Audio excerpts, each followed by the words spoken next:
Shalom, everyone. Welcome to Hebraic Awakening. We are going to do a quick study on the Hebrew word for vision. We have entered into 2025 on our Gregorian calendar, and we want to prep for the vision that the Most High will give us, especially the vision right before Passover. The month of Abib is technically when our Hebraic New Year begins. Okay, so we want to have the vision for our Hebraic New Year and also for our Gregorian New Year, because we are business owners, or we have career goals, or we have family goals, and so on. So we want to be just like what Apostle Shaul says, we are dual citizens. Okay, so the Hebrew word for vision is kazon, and it means to have a dream, a revelation, an oracle, to have sight. So with that being said, this is a masculine part of speech that plants a seed. The root word or the root verb of a vision is kazah, to see or to perceive. All right. These are authoritative messages from the Most High to his people.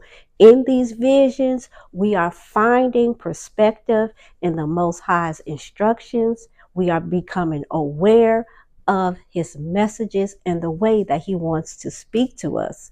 Let's talk really quickly about the Hebrew letters that make up the word vision. So we see the ket, a picture of a fence, meaning to protect.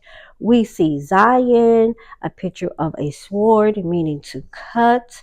We see Vav, a picture of a nail, meaning to connect or to bind. And Nun, a picture of a seed, meaning to give life, to continue growth. So let's put all of these words and meanings together so that we can see the message inside of the word vision. So we see the fence that keeps you and protects you.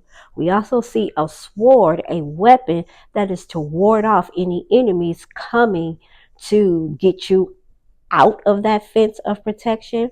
We also see the nail that connects and binds us to the Most High. And this binding, we bind ourselves to the Torah, which is a seed that produces life and continues growth. It continues the house. So this protection, this vision that the Most High is giving you is going to connect you to him, to his holy instructions that will further your house, that will further his house. This is all about you continuing the house of Yah and you continuing your own household. Vision is supposed to bring a spiritual message to our reality so that it can direct us in life. So let's talk about a root word, another word, I should say, that is connected to vision, kazak. And this means to be fastened to strengthen, to conquer, and to fortify. So, struggle. All right, Yaakov, we all know Yaakov in the vision that he had at the place of Peniel, meaning that he saw the Most High face to face. He was actually in the presence of the Most High, and the Most High was giving him spiritual messages as he saw the angels ascending and descending down the ladder that led up to the Shamayims, or to the heavens. All right, so Yaakov struggled. We should know the story of Yaakov and his brother Esau and how he had to leave the land and find another place and go where his mother had instructed him to go. But he had to make this pit stop along the way where he saw this vision. And he struggled or wrestled, right, with the angel. And the angel gave him his function. He renamed him and gave him his true function, his true character. And From then on, Yaakov could see the plans and the strategy that the Most High wanted, not only for him, but the whole entire bloodline, the nation of Israel. So when we struggle, these trials and tribulations, they allow us to become very weak. Okay. During this weakness, you become dependent on him. And we know that Yaakov hollered out, bless me. I'm not going to stop struggling until you bless me. Your soul, which is made up of your mind, your will, and your emotions, can now submit to the Most High. And the Spirit, the Ruach HaKodesh, can now take over and receive true power. This is what a vision is supposed to do. So when we are going through struggles, we're trying to plan our career, we're trying to plan strategy for our business, we're trying to break generational curses off of our bloodline. There is a struggle, and these struggles come to definitely weaken us, weaken our will and our flesh, so we can bend the knee to his vision, his instructions, and his plans that he has for us. This is the whole reason why we have visions. So when you see people out in these streets talking about, I done had a vision, I done had a dream, da da da da da, and if it is not in line with the Hebraic definition of the word vision, you might want to stop listening. I'm telling you, it would do the opposite. Those false visions and false prophecies will weaken you. In the opposite way, you will now bend the knee to what Hasatan is saying in his plans and his strategy. Let's talk about the psychology of writing the vision and making it plain. And I was studying this for Shabbat, and I'm like, oh, all of my pistons is firing off, and I'm like, oh, I get it now. Well, I think I do anyway. Every thought is an electrical charge that is made up of light.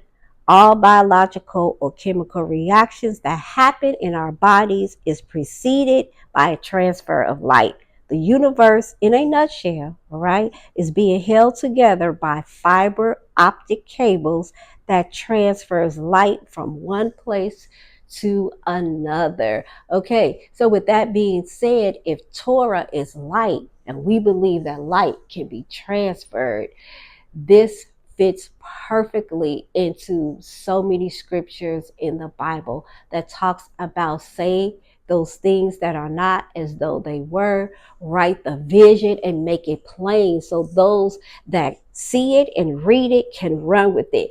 And when he downloads his vision, he is transferring his light to you so that your spirit and your soul can open up to his plans that he wants to reveal to you. Okay, so psychologically, your brain is doing something when you create a vision board. I know a lot of us may have done a vision board, and you may see people who are not really believers, or they're not really living what we would call a Torah lifestyle. You will see them use this particular principle because this is a universal principle that the Most High gave, and mankind has taken it and worked it. And whether they are walking in Torah or not, if they're working this principle, you see it comes to pass because this is a universal principle.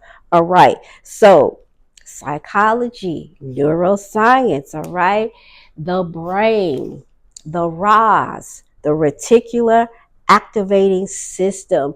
This is a small part of your brain located in your brain stem, which is made up of a small bundle of nerves that sits inside of the brainstem, and its job is to regulate behavioral arousal, consciousness, and motivation. All right, so this part of your brain is very important for you to change a certain behavior and to be motivated and to be awake, aroused at what the Most High is trying to tell you. This is also connected to a survival mechanism. All right.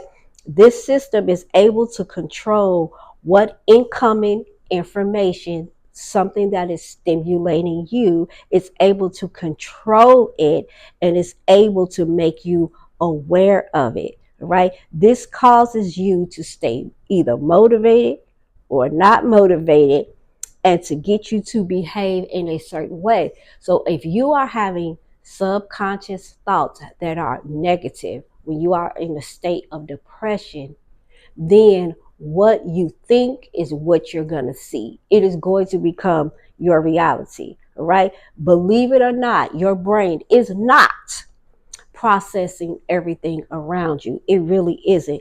This particular system is protecting you. This Roz is acting like a guard that sits between your brain and all of your senses, right? Your sight, your taste, your touch, your smell, and so on.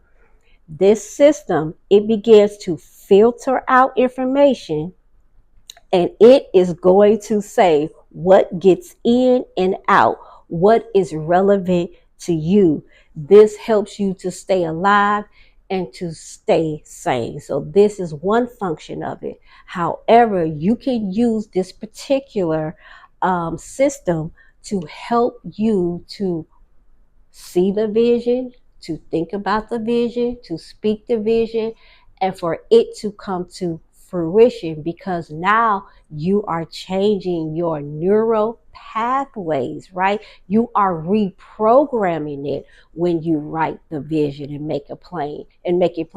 When you are speaking affirmations, you are actually reprogramming neural pathways. In science, is now just catching up with scripture. Okay. Um, the vision board that some of us create, whether it's manually or whether it's digitally, it helps us to shape our beliefs. All right. Your particular beliefs, it shapes the parameters that surround your rise. All right. So if you again are in a negative state of mind, it's going to shape those parameters. And guess what it's going to do? It's going to guard the good that you are supposed to be thinking. And it's going to guard it because you set the parameters to be negative, right? I can't do this. I don't feel like doing this, right? So if your goal is just to work out and you have a subconscious thoughts that say, man, I hate working out. I hate walking. I hate when I have to go on a particular diet or fast. You are setting the parameters, honey, and you are messing your mind up, and you will never be able to do it. This is why many of us turn to affirmations, because we have to speak what we are hearing in our subconscious. We are shaping it, and that system is going to help us to see it. As a matter of fact, there is a study. You can take this for what you want, but I particularly believe this. There's a study that suggests that you can train your subconscious thoughts and sync them to your conscious thoughts. It's called setting your intentions. Some of you may have heard that. So when you set your intentions, this allows your RISE system to reveal the people, the information, and the opportunities that you need to achieve the vision that you have wrote down, so that you can run with it, so that your vision and other people that collaborate with your vision can run with it. And I believe that because you are probably speaking affirmations, you are writing down your vision, you are writing down your goals. Some of us keep journals, journaling our everyday experiences, or you know, monthly experiences, however we want to journal to keep up with our thoughts. This is very important. And the world, the new age people, think they have came up with something new, but this is something that was found in Torah by the instructions of the Most High. If you take any basic historical class in college, you will know that the Hebrews, their Elohim, which is quoted in these history books, was the Elohim that put morals and ethics on the map. All right. So, with that being said, it shaped the way that we did things in our nation, how we were taking care of our brothers and sisters and the poor and the widows, and it shaped us. And the Most High said that even though we were a small nation, we will be the head and not the tail. We will be above and not beneath, and so on. So when you put this particular vision, practice, right, seeing, hearing, you're working all of your senses. When you see the vision, when he has downloaded the strategy, you are working all of your senses to make this vision come to life. This is, so fascinating to me because it's helping me to get closer and closer to my own personal earthly goals, and it's helping me to establish a greater relationship with the Most High because I want to know what's on the mind and the heart of the Most High. What is he thinking about? How is he thinking? And these are some of the questions that I ask. So I hope this bit of information has helped you. And until the next video, shalom, everyone.